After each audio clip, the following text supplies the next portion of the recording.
జై శ్రీమన్నారాయణ. ఈరోజు మనం ధర్మపదం గ్రంథంలోని ద్వితీయ భాగము మనుధర్మశాస్త్రము, ఇందులోని చివరిదైనటువంటి విభాగము 30 మానవులు చేసే పాప పుణ్య కర్మలు, వాటి ఫలితాలు, గత జన్మ ఫలితాలు, నేటి జన్మ, ఇలాంటి విషయాల గురించి మనువు ఇందు చర్చించారు. వానిని మనువు శిష్యుడు భృగు మహర్షి తన శిష్యులకు చెప్తున్నాడు. ఋషులారా వినండి, మానవుని మనస్సు, వాక్కు, దేహము, చేతల వలన కలిగే కర్మలు, ఇంకా ఆ మానవుడు శాస్త్ర నిషిద్ధ కర్మలు చేయటం వలన అతనికి సుఖ ఫలితాలు కానీ దుష్ట ఫలితాలు కానీ ఏర్పడతాయి. ఏ మానవుడైతే శాస్త్ర నిషిద్ధ కర్మలు చేస్తాడో, తన మనస్సును బుద్ధితో ఆలోచించకుండా తప్పుడు కర్మలు చేస్తాడో, అతడికి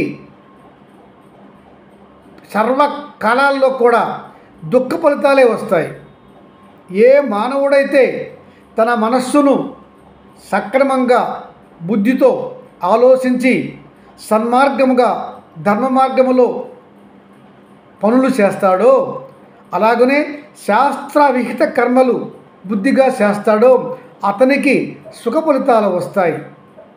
అలాగనే మానవులు గత జన్మలో చేసినటువంటి పాప పుణ్యాల ఫలితమే నేడు అతనికి ఉత్తమ జన్మయ లేక నీచ జన్మయ అని నిర్ణయిస్తుంది. ఈ జన్మలో అతను తప్పులు చేస్తున్నా కూడా, అధర్మాలు చేస్తున్నా కూడా అతనికి కొంతవరకు సంగమంలో బాగా చలామణి జరుగుతున్నది. అంటే దానికి కారణము ఈ జన్మ యొక్క ఫలితములు కావు, అతడు పూర్వజన్మలో చేసినటువంటి పుణ్య ఫలితం ఉండబట్టి అతడు నేడు దుష్కర్మలు చేస్తున్నా కూడా అతనికి మంచి జరుగుతున్నది. ఇది కొంతకాలం మాత్రమే ఉంటుంది, ఇది శాశ్వతముగా ఉండదు. అతని పూర్వజన్మ పుణ్య ఫలితము, పుణ్య రాశి పూర్తి అయిన తర్వాత అతనికి మరలా దుష్కర్మలు కలుగుతాయి, అతనికి నష్టం వాటిల్లుతుంది. ఒక మనిషికి మోక్షము రావాలన్నా నరక ప్రాప్తి రావాలన్నా అతను చేయు కర్మలే నిర్ణయిస్తాయి. అతని బుద్ధి ఏ విధంగా మనస్సును మారుస్తుందో ఆ విధంగా అతను కర్మలు చేస్తాడు. అంటే ఇక్కడ మనువు చెప్పినది, మానవుడు తన మనస్సును తన బుద్ధి అనే వజ్రాయుధంతో, తన మనస్సును బుద్ధి అనే వజ్రాయుధంతో ఆ వజ్రాయుధాన్ని సక్రమంగా వాడి, అంటే బుద్ధిని సక్రమంగా వాడి తన మనస్సును సన్మార్గంలో పెట్టుకోవాలి, సత్కర్మలు చేయాలి. శాస్త్ర నిషిద్ధ కర్మలు చేయరాదు, శాస్త్ర విహిత కర్మలే చేయాలి. ధర్మ మార్గంలో అతను పయనించాలి. అతనికి అప్పుడు తప్పక స్వర్గము లేదా మోక్షము సులువు అవుతుంది. అతడు తన మనస్సును తన బుద్ధితో ఉపయోగించక అధర్మ మార్గంతో వెళ్తే అతనికి తప్పక నరకవాసం వస్తుంది. ఎవరైతే నిషిద్ధ పలుకులు పలకరో, దుర్మార్గపు ఆలోచనలు చేయరో, దుర్మార్గపు వర్తనలు పనులు చేయరు, అట్లాంటి వారికి త్రిదండి చర్యలు అంటారు. అట్లాంటి త్రిదండి చర్యలు ఎవరైతే చేయరో వారు కామ క్రోధాలను జయించిన వారు అవుతారు. అంటే ఈ 3 దుర్మార్గపు చర్యలు త్రిదండి చర్యలు, వీటిని చేయని వారు తమ ఇంద్రియాలపై వారు విజయాన్ని సాధిస్తారు, జ్ఞానం పొందుతారు, పరతత్వం తెలుసుకొని యోగి అయి మోక్షాన్ని పొంది పరమాత్మలో ఐక్యమవుతారు. వీరికే దైవత్వం చివరగా ప్రాప్తిస్తుంది. రజోగుణము, తమోగుణము, సత్వగుణములు ఈ జగత్తులో సర్వ మానవులకు జీవులకు ఉంటాయి. వాళ్ళతో అవి నిమిడీకృతమై ఉంటాయి. అయితే ఈ గుణాలలో ఏ గుణము ఆ జీవిలో కానీ ఆ మానవుడిలో కానీ హెచ్చు రీతిలో ఉంటుందో ఆ గుణంతో అతను ఉన్నాడని మనం తెలుసుకోవాలి. సంప్రీతి, సంతృప్తి, ప్రకాశము, జ్ఞానము వంటి లక్షణాలు సత్వగుణ సంపన్నులకు ఉంటాయి. అలాగే దుఃఖంతో కూడి ఆత్మకు ప్రీతి కలిగించక ప్రాణిని నిరంతరము విషయ లంపాటకములోనికి లాగుతూ ఉండేది రజోగుణము. ఇంకా ఏది మంచిదో ఏది చెడుదో విచక్షణ లేని జ్ఞాన శూన్యత కలిగిన వారు, స్వచ్ఛమైనటువంటి రూపము లేనివారు, ఆలోచన లేనివారు ఉండేది తమోగుణము. ఇలా జీవి సత్వగుణ ప్రధానంగా ఉండుటయే ఉత్తమ జీవన విధానము. ఇలా ఉండాలి అంటే ఆ మానవుడు ఏం చేయాలి? తన మనస్సును, ఆలోచనలను తన బుద్ధితో సక్రమ మార్గంలో నడిపించాలి. అప్పుడు అతనికి సత్వగుణము ప్రధానంగా వస్తుంది.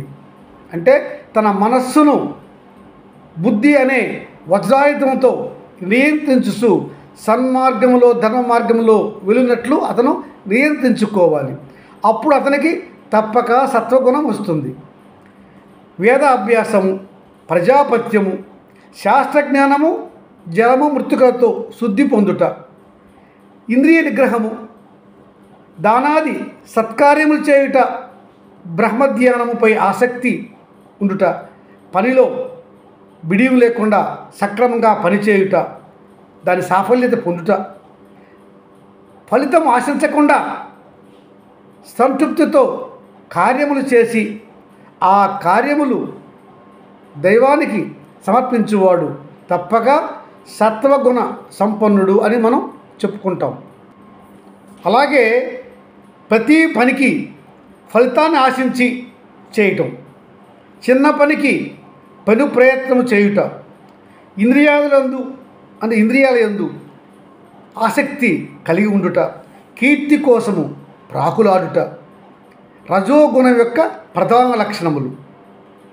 ఆ పైన అత్యాస, అధైర్యము, సురాపానాసక్తి, కొండెములు చెప్పుట, ఆచార్య శూన్యత,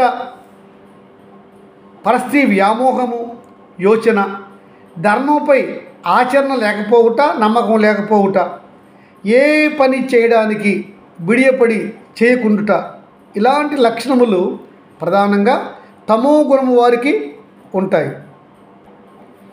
ఇక మానవుడు ఉత్తమ బ్రాహ్మణుడు అయి ఉంటే అతడు తప్పక ఉపనిషత్ విద్య నేర్చుకోవాలి, అర్థం తెలుసుకోవాలి. కృత్యము, ప్రజాపత్యము, తపస్సు, బ్రహ్మజ్ఞానము అతను తప్పక తెలుసుకోవాలి.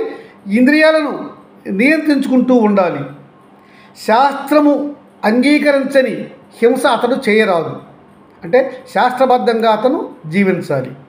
అలాగనే గురు శుశ్రూష చేయుట, బ్రహ్మను గురించి, బ్రహ్మజ్ఞానం గురించి తెలుసుకొనుట, అలాగనే మోక్షము ఇచ్చినవి ఏ ఉన్నాయో వాటిని పాటించుట, పరమాత్మోపాసనము, ఇంకా అనువైనది మోక్ష సాధనకు కూడా అదే కారణం అని తెలుసుకోవాలి.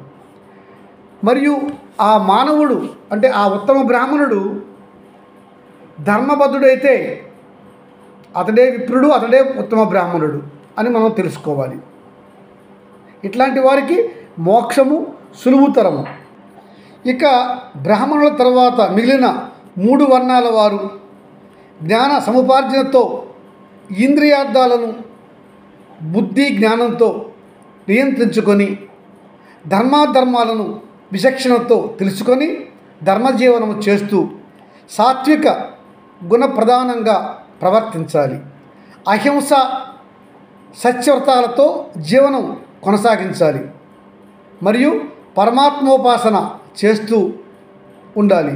ఇట్లాంటి వారు తప్పక మోక్షానికి అర్హత పొందుతారు. ఫలాపేక్ష అంటే ఒక పని చేసి దానికి ఫలాన్ని ఆశించక ఉండుట, ఆ కర్మకి ఫలితాన్ని ఆశించకుండా ఆ కర్మ ఫలితాన్ని పరబ్రహ్మకు సమర్పణ చేసి ఉండేవారు తప్పక మోక్షానికి అర్హులవుతారు. అలాగనే వేదాలను నమ్మాలి. వేదాలు అపౌరుషేయములు, సర్వశాస్త్రాలకు వేదాలు ఆధారం. ఈ వేదాలే శబ్ద స్పర్శ రూపరస గంధాదులనేవి, వీటినే వేదము అంటారు. ఈ వేదము చేతనే శాశ్వతత్వం మనం పొందుతాం. వేదం అనేది శాశ్వతమైనది, వేదార్థము బ్రహ్మాత్మకం. ఈ కర్మ తెలిసిన వారు నిత్య నైమిత్తిక కర్మానుష్ఠానము చేయాలి. అందువల్ల జన్మించిన వారు ఆ బ్రహ్మజ్ఞానము వలన గృహస్థుగా ఉంటే అతడు తప్పక సర్వధర్మాలను అనుసరిస్తున్న వాడై అతను కూడా మోక్షానికి అర్హుడు అవుతాడు, అర్హత పొందుతాడు. తదుపరి ధర్మశాస్త్రం యొక్క వాస్తవ జ్ఞానం సంపూర్ణంగా తెలియాలంటే వేదము ఆధారంగా గల స్మృతులు అంటే ఉపనిషత్తులు క్షుణ్ణంగా గురు పరంపరంగా తెలుసుకోవాలి, ఆచరించాలి. అనగా ఋషిప్రోక్తంగా వేదార్థమైన ధర్మశాస్త్రము, న్యాయ మీమాంసాదులు తెలియని వారికి ధర్మము ధర్మ సూక్ష్మాలు బోధపడవు. గనుక ఈ ఉపనిషత్తులను పఠించి వాటిని అనుసరించాలి ఉత్తమ మానవుడు. అలాగనే సాధనం ఫలం రెండూ నేర్వాలి. సాధనం ఫలం రెండూ నేర్వాలి. ధర్మ విషయమై మీమాంస జరిగి ఒక విషయము ధర్మమా లేక అధర్మమా అని నిర్ణయించాల్సి వచ్చినప్పుడు వేద జ్ఞానులైన ఋషులే నిర్ణయించాలి, వారినే వీరు సంప్రదించాలి. లేదా తర్కము, ధర్మశాస్త్రము, ఇతిహాస పురాణాలు వీటిని అనుసరించి ధర్మ నిర్ణయం చేయాలి. అప్పుడే అతను సరియైన ధర్మ నిర్ణయం చేస్తాడు, తన బుద్ధిని సక్రమంగా ఉపయోగించాడు అని మనం తెలుసుకోవాలి. తదుపరి ఆధ్యాత్మిక భూతాదులను ఆత్మలో చేరినట్లు భావించి పరమాత్మ స్వరూపాన్ని జ్ఞానము చేతనే దర్శించాలి. దీనిని బ్రహ్మధ్యాన విశేషం అంటారు. బ్రహ్మధ్యాన విశేషం అంటారు. ఇది యోగము వలన సాధ్యమవుతుంది. పరమాత్మను అగ్నిగా కొలుస్తారు వీళ్ళు. సగుణ నిర్గుణ రూపమైనటువంటి ఉపాసనా రీతులతో పరమాత్మ పృథ్వాది పంచభూతాలతో పరిగ్రహించి ఉత్పత్తి స్థితి లయం అనే మూడింటితో మోక్షం పొందేందుకు వీరు కృషి చేస్తారు. ఇంకా ఈ ప్రకారము ఎవరు సర్వభూతములలోనూ ఉన్న ఆత్మను బ్రహ్మజ్ఞానంతో చూస్తారో వారు బ్రహ్మ సాక్షాత్కారం వలన ఉత్తమ స్థానమైన బ్రహ్మజ్ఞానమును బ్రహ్మతత్వమును పొంది పరమాత్మలో లీనమవుతారు. ఇక్కడ బ్రహ్మ అంటే పరబ్రహ్మ అనే అర్థం.